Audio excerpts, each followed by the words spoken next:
پاکستان کی جانب سے افغانستان میں گزشتہ شب کوئی کارروائی نہیں کی گئی۔ پاکستان کارروائی کرتا ہے تو اعلان کرتا ہے۔ D G I S P R lieutenant general Ahmed Sharif Chaudhry کہتے ہیں Afghan Taliban regime non state actors کی طرح فیصلے نہ کرے، دہشت گردوں کے خلاف ایکشن تک طالبان رجیم سے بات چیت نہیں ہوگی۔ ہمارا مسئلہ افغان عبوری حکومت سے ہے، افغانستان کے لوگوں سے نہیں۔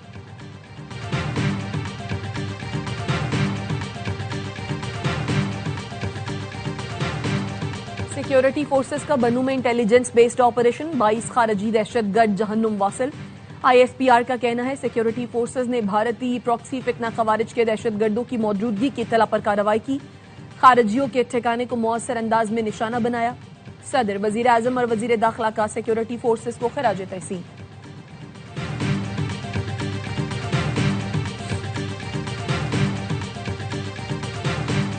اور chairman joint chief of staff committee general Sahir Shamshad Mirza کا جی ایچ کیو کا الوداعی دورہ، یادگار شہداء پر حاضری، پھولوں کی چادر چڑھائی۔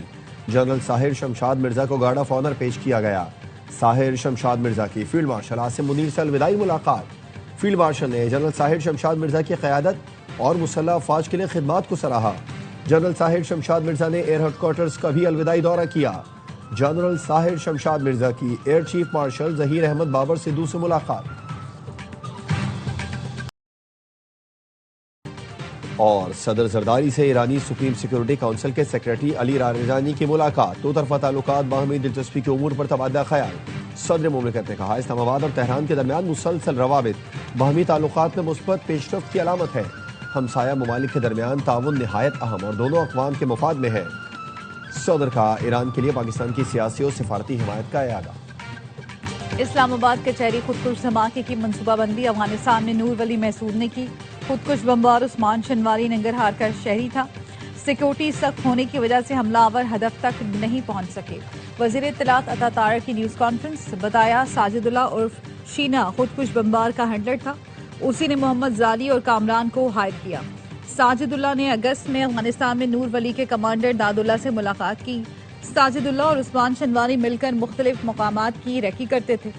ساجد اللہ، کامران خان، محمد زالی اور شاہ منیر پکڑے گئے ہیں۔ وزیر اطلاعات نے ساجد اللہ عرف شینا کا اعترافی بیان بھی دکھایا۔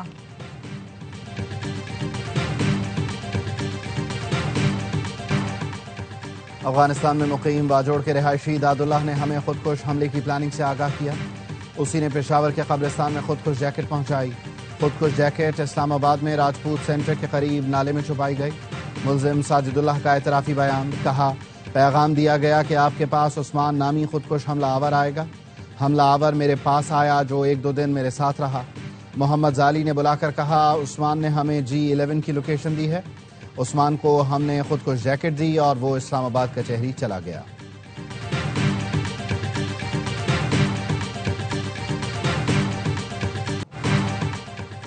ایف سی ہیڈ کوارٹرز پر حملہ کرنے والے دہشت گردوں کو کافی حد تک ٹریس کر لیا ہے۔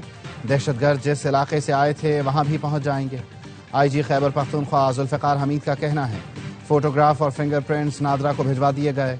پشاور میں ایف سی ہیڈ کوارٹرز پر دہشت گرد حملے کا مقدمہ CTD تھانے میں درج۔ حملے میں 3 جوان شہید اور 11 افراد زخمی ہوئے۔ حملہ آور تینوں دہشت گرد مارے گئے تھے۔ CTD کے مطابق تینوں حملہ آور ایک ہی موٹر سائیکل پر جائے وقوع پہنچے۔ ایف سی ہیڈ کوارٹر سے کچھ فاصلے پر موٹر سائیکل کھڑی کی۔ دہشت گردوں کے پاس کلاشنکوف اور 8 سے زائد دستی بم تھے۔ دہشت گردی میں استعمال موٹر سائیکل تحویل میں لے لی۔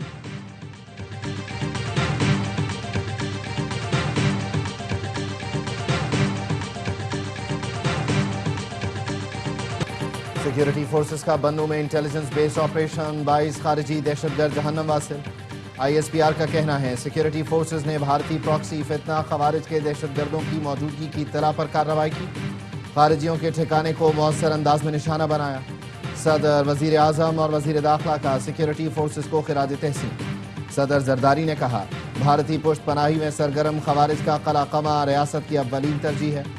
وزیر اعظم شہباز شریف نے کہا عزم استحکام ویژن کے تحت سیکیورٹی فورسز بڑی کامیابیاں حاصل کر رہی ہیں۔ وطن عزیز سے ہر قسم کی دہشت گردی کے خاتمے کے لیے پرعزم ہے۔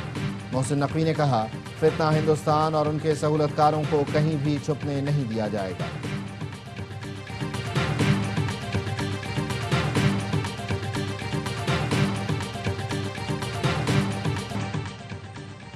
وزیر اعظم شہباز شریف کا اسلام آباد میں جناح میڈیکل کمپلیکس اور دانش یونیورسٹی کی سائٹس کا دورہ، کمپلیکس کی تعمیر پر بریفنگ لی۔ وزیر اعظم نے تعمیراتی کام کے لیے بہترین ساکھ کی حامل کمپنیوں کی خدمات لینے اور شفافیت یقینی بنانے کی ہدایت کی۔ وزیر اعظم کا کہنا تھا ادائیگی کا عمل تھرڈ پارٹی کے ذریعے کیا جائے۔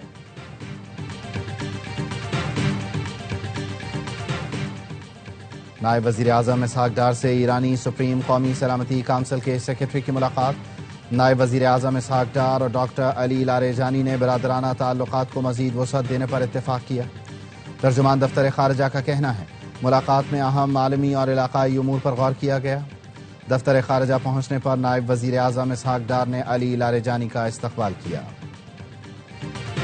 کراچی کنگز کے اونر سلمان اقبال نے پی ایس ایل میں آئندہ 10 سال کے فرنچائز رائٹس کے معاہدے کی تجدید کر دی۔ کراچی کنگز کے اونر سلمان اقبال نے پی سی بی کی پیشکش باضابطہ طور پر قبول کر لی۔ اونر کراچی کنگز سلمان اقبال کہتے ہیں یہ ہمارے لیے فخر اور ذمہ داری کا لمحہ ہے۔ ہم پی ایس ایل کے ساتھ اس وقت جڑے جب پاکستان میں کرکٹ کی واپسی مقصد تھا۔ 10 سال میں ہم نے ملک میں کرکٹ کی واپسی اور لیگ کی کامیابی میں اہم کردار ادا کیا۔ ایک دہائی پہلے ہم نے پاکستان میں کرکٹ واپس لانے کا وعدہ کیا تھا۔ ہم نے مہنگی ترین فرنچائز ہونے سے لے کر پاکستان کرکٹ کے ستون بننے کا سفر طے کیا۔ یہ صرف معاہدے کی تجدید نہیں بلکہ پی ایس ایل کی تعمیر کے لیے ہمارا ویژن ہے۔ چیئرمین پی سی بی نے کہا کراچی کنگز نے لیگ کے وقار میں اضافے کے لیے اہم کردار ادا کیا ہے۔ کراچی کنگز کی جانب سے معاہدے کی تجدید لیگ کی مضبوطی کا ثبوت ہے۔ پی ایس ایل کے لیے سلمان اقبال اور ان کی ٹیم کا کردار قابل تعریف ہے۔ C E O P S L Salman Naseer نے کہا اگلی دہائی میں بھی کراچی کنگز کے ساتھ کام کرنا اعزاز ہوگا۔ کراچی کنگز 2020 کی چیمپئن تھی اور اب بھی مقبول فرنچائز ہے۔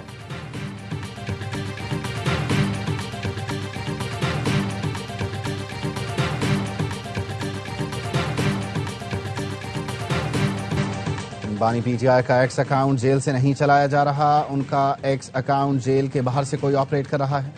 سپرنٹینڈنٹ اڈیالہ جیل نے ایکس اکاؤنٹ جیل سے آپریٹ ہونے کی تردید کر دی۔ بانی پی ٹی آئی کا اکاؤنٹ بند کرنے سے متعلق کیس میں اسلام آباد ہائی کورٹ میں جواب جمع کروایا کہ بانی پی ٹی آئی کو جیل میں موبائل اور انٹرنیٹ کی سہولت دستیاب نہیں، وہ سخت سرویلنس میں ہیں، ان کو صرف جیل رولز یا عدالتی احکامات کے مطابق ہی سہولتیں میسر ہیں۔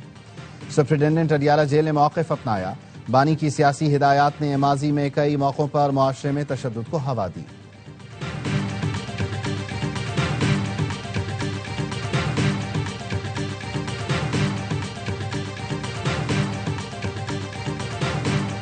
راولپنڈی اڈیالہ جیل روڈ پر علیمہ خانم کا پی ٹی آئی کارکنان کے ساتھ احتجاج اور دھرنا جاری۔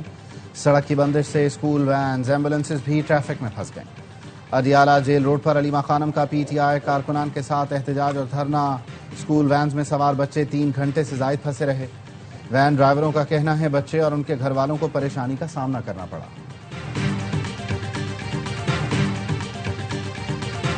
جمعیت علماء اسلام کی مجلس سے شورا نے 27ویں ترمیم مسترد کر دی۔ مولانا فضل الرحمان کا کہنا تھا 26ویں ترمیم میں دستبردار چیزیں 27ویں ترمیم میں منظور کرا لی گئیں۔ پیپلز پارٹی نے اپنی روایت کو برقرار نہ رکھتے ہوئے جمہوریت کی نفی میں کردار ادا کیا۔ جو قوتیں ترمیم لانا چاہتی تھیں ان کی عزت میں اضافہ نہیں ہوا۔ پنجاب کے عوام نے نفرت اور انتشار کی سیاست مسترد کر دی۔ ضمنی الیکشن میں ووٹ ستھرا پنجاب گرین بس کسان کارڈ کو ملا۔ وزیر اطلاعات پنجاب اسما بخاری کہتی ہیں وزیر اعلیٰ پنجاب نے 90 سے زائد منصوبے شروع کیے، وہ تمام منصوبوں کی نگرانی کرتی ہیں۔ سندھ حکومت کراچی کو جدید بنا رہی ہے اور ایم کیو ایم کو یہ بات ہضم نہیں ہو رہی۔ کراچی میں اربوں روپے کے منصوبے جاری ہیں، ایم کیو ایم ان میں رکاوٹ ڈالنے کے لیے سرگرم ہے۔ سندھ کے سینئر وزیر شرجیل میمن کا حیدر عباس رضوی کے بیان پر رد عمل، کہا بلدیاتی نظام کے لیے پنجاب کی مثال دی جا رہی ہے جہاں ابھی تک بلدیاتی انتخابات ہی نہیں ہوئے۔ کراچی سندھ کا دل اور ہماری اولین ترجیحات میں شامل ہے۔ اربوں روپے کا سرمایہ شہری انفراسٹرکچر بنیادی سہولتوں میں لگایا جا رہا ہے۔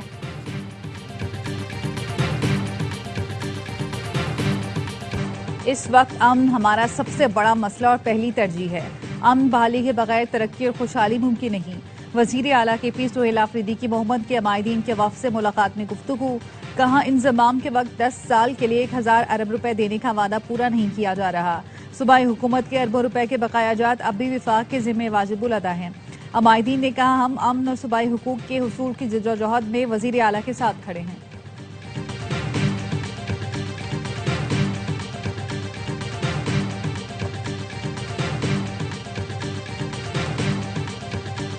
کوہستان کرپشن سکینڈل کیس میں احتساب عدالت پشاور نے ملزم مشتاق کو جوڈیشل ریمانڈ پر جیل بھیج دیا۔ پروسیکیوشن نے کہا ملزم کوہستان سکینڈل میں ملوث ہے۔ ملزم کے اکاؤنٹ میں 75 ملین کی ٹرانزیکشن ہوئی۔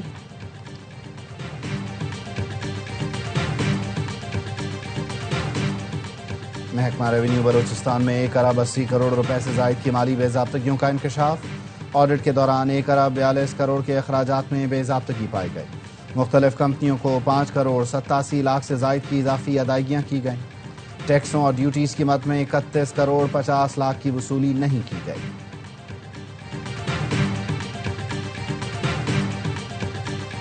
خواتین کے موبائل فون ہیک کر کے بلیک میلنگ اور زیادتی کرنے والے ملزم کا مزید ریمانڈ حاصل کر لیا گیا۔ پولیس کے مطابق ملزم سمیر کے موبائل فون سے 400 سے زائد ویڈیوز بھی ملی ہیں۔ ملزم نے موبائل فون ہیک کرنے کے لیے لاہور کے شہری سے 5000 روپے میں ایک لنک خریدا تھا۔ ملزم سوشل میڈیا پر لنک بھیج کر موبائل فون یا آئی ڈی ہیک کرتا تھا۔ ملزم سے تفتیش کے لیے خصوصی ٹیم تشکیل دے دی گئی۔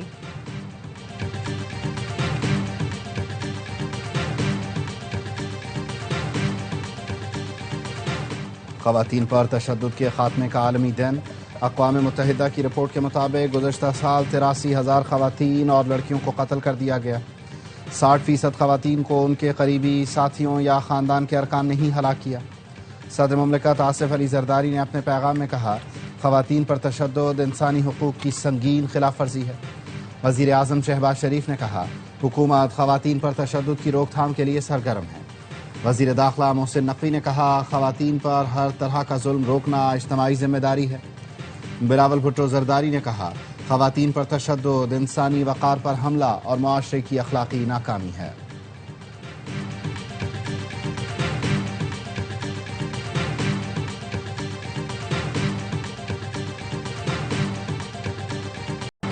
جنگ بندی معاہدے کے باوجود اسرائیلی فوج کی غزہ میں بمباری، مزید 4 فلسطینی شہید۔ پاکستان کے مستقل مندوب عاصم افتخار کا سلامتی کونسل میں کہنا تھا دنیا نے غزہ میں تباہ کن جنگ کو انتہائی کرب اور حیرت کے ساتھ دیکھا۔ بھوک سے نڈھال فلسطینی عوام پر ناقابل بیان مصیبتیں ڈھائی گئیں۔ غزہ میں اسرائیل کی جانب سے جنگ بندی کی خلاف ورزیاں جاری ہیں۔ غزہ میں اب بھی گھر تباہ کیے جا رہے ہیں، لوگ دہشت میں زندگی گزار رہے ہیں۔ غزہ میں جنگ بندی پر مکمل عمل درآمد یقینی بنایا جائے۔ غزہ میں بلا تعطل انسانی امداد تک رسائی کی ضمانت دی جائے۔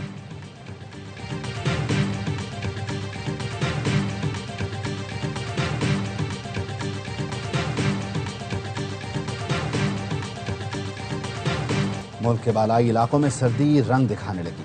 اسکردو میں درجہ حرارت -10 اور گلگت میں -6 تک گر گیا۔ کوئٹہ کا درجہ حرارت -4 تک جا پہنچا۔ چند روز کے دوران شمالی علاقوں میں درجہ حرارت میں مزید کمی کا امکان۔ پنجاب اور خیبر پختونخوا کے میدانی علاقوں میں دھند کی شدت میں اضافہ متوقع۔ ایتھوپیا میں پھٹنے والے آتش فشاں کی راکھ پاکستانی فضائی حدود سے نکل گئی۔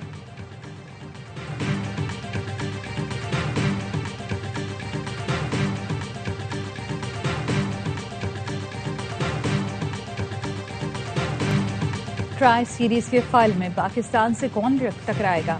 سری لنکا اور زمبابوے مد مقابل۔ زمبابوے جیتا تو سری لنکا باہر۔ آئی لینڈرز کو ہر صورت جیت درکار۔ بڑے مارجن سے کامیابی بھی سری لنکا کی فائنل میں رسائی کا امکان روشن کر دے گی۔ زمبابوے نے سیریز کے پہلے گروپ میچ میں لنکن شیروں کو آؤٹ کلاس کیا تھا۔ اور آئی سی سی T20 ورلڈ کپ کا شیڈیول آج جاری کرے گا۔ کریک انفو کے مطابق پاکستان کو بھارت، امریکہ، نمبیبیا اور نیدرلینڈز کے گروپ میں رکھا گیا ہے۔ پاکستان اور بھارت کا مقابلہ 15 فروری کو کولمبو میں ہوگا۔ ایک سیمی فائنل ممبئی، دوسرا کولکتہ یا کولمبو میں ہوگا۔ 20 ٹیمیں ایک ٹرافی کے لیے 7 فروری سے 8 مارچ تک بھارت اور سری لنکا میں پنجہ آزمائی کریں گی۔